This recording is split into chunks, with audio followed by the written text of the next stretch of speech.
بس اللہ تعالیٰ نے اس لیے ہمیں خلق کیا اور اس لیے موت اور حیات کو عطا فرمایا اور کسوٹی پر بس ختم کر دیا میں نے.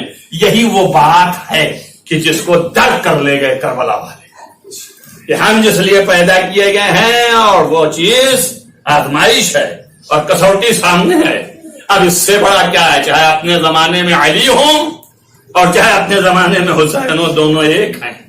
تو اب اس وقت حسین کے اوپر جان دینا ہی یہ آزمائش میں سونے کی طرح کھڑا ہو جائے گا اور یہیں پر جانچ لیا جائے گا. اگر سونا ہے تو آج دے گا یہ قربانی، اور اگر پیتل ہے تو ساتھ چھوڑ کے چلا جائے گا. اب آپ دیکھیے خدا بند متعال تو خود آئے گا نہیں کرنے. ظاہر ہے کہ اس نے بنائے ہیں لوگوں کو، آپ سے ہم سے مخلوقات سے وہ فائدہ اٹھاتا ہے. چل جائے کہ جن کو نمائندہ بنایا ہے بھلا ان سے فائدہ نہ اٹھائے.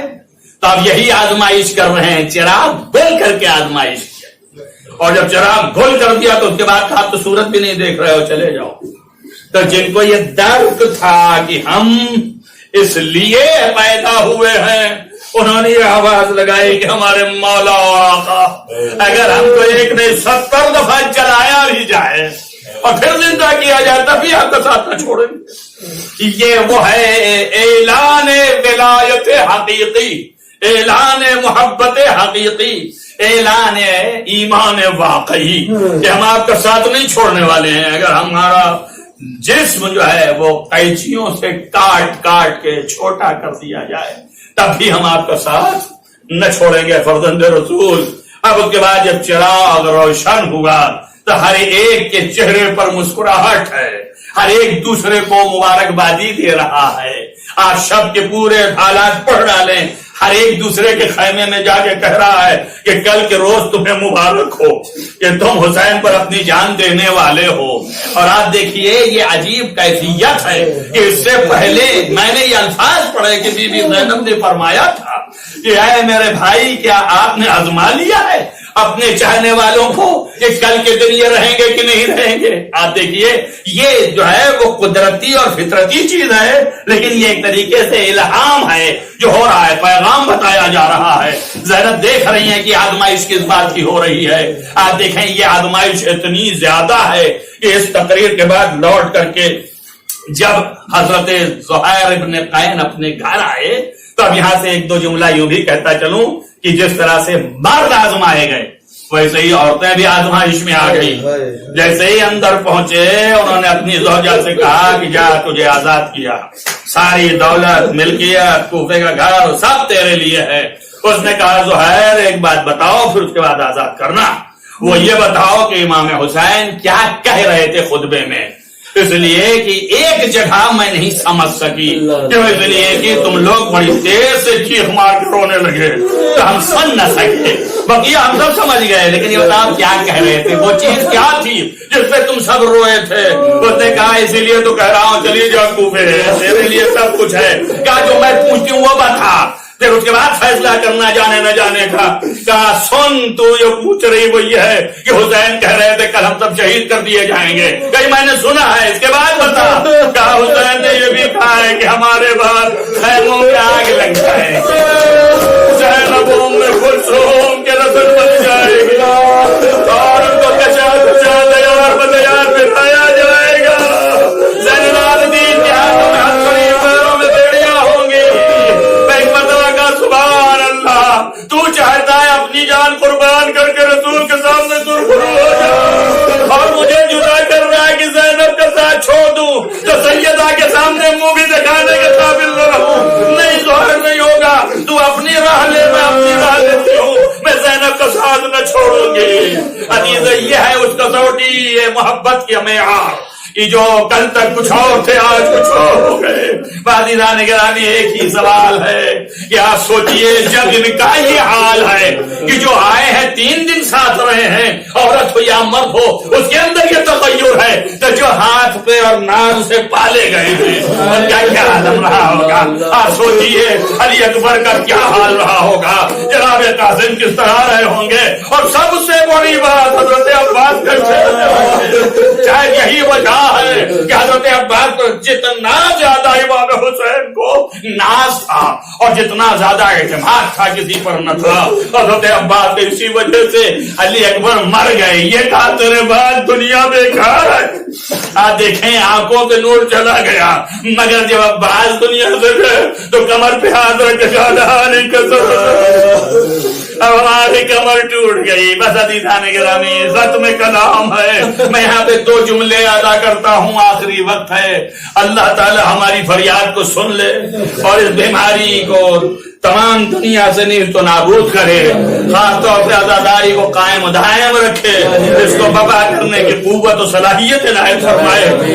لکھا یہ ہے کہ جب جناب عباس کے سرحانے آپ پہنچے تو آپ جانے کے بعد عباس ابن علی کے آنکھوں سے تیروں کو نکالا اور آنکھ سے خون صاف کیا اور آپ کے سر کو جمع کیا اور جمع کرنے کے بعد اٹھا کے اپنے زانوں پر رکھا۔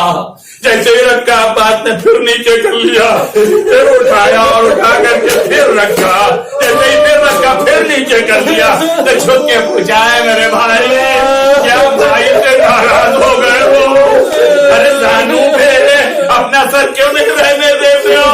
گائے میرے آقا یہ بے ادبی کیسے ہو کہ میرا سر بلندی میں ابھی تھوڑی دیر میں آپ کا سر اسی زمین کربلا پر ہوگا، ظالم کا خنجر ہوگا اور کوئی نہ ہوگا۔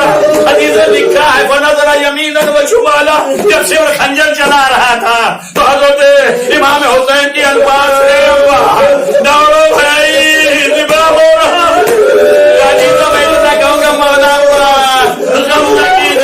آپ کا سر حسین رکھ رہے ہیں لیکن حسین کا سر سیدہ کی آغوش میں ہوگا۔ شاید یہی وجہ سے وہ کہتا ہے کہ جب میں نے خنجر چلایا تو ایک آواز آئی ہے شیخ میرا بچہ بے گناہ ہے، ارے ذرا کیا بگاڑا ہے، میں نے اسے بڑی نازوں سے پالا ہے۔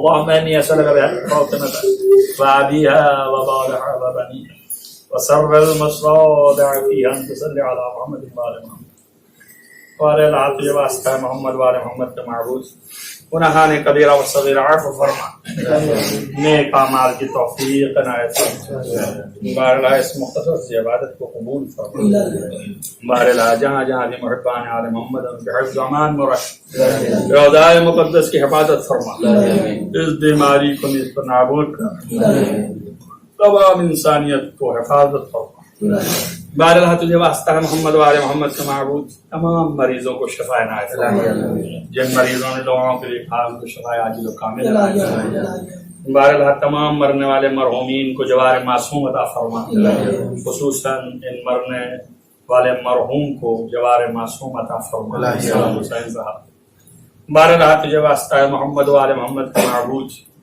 تمام دنیا سے بے چینی اور ناامنی کو ختم کر، عدالت قیام فرما، علماء اعلان کا سایہ ہمارے سروں پر محفوظ رکھ، عزاداری کو قائم و دائم رکھ، عزاداری منانے کی قوت اور صلاحیت عنایت فرما، بارہ الہ امام کو ظہور جلد از جلد فرما، ان کے اصحاب و انصار میں شمار فرما، اللہم تقبل من الدعاء بحق محمد وآلہ الطاہرین۔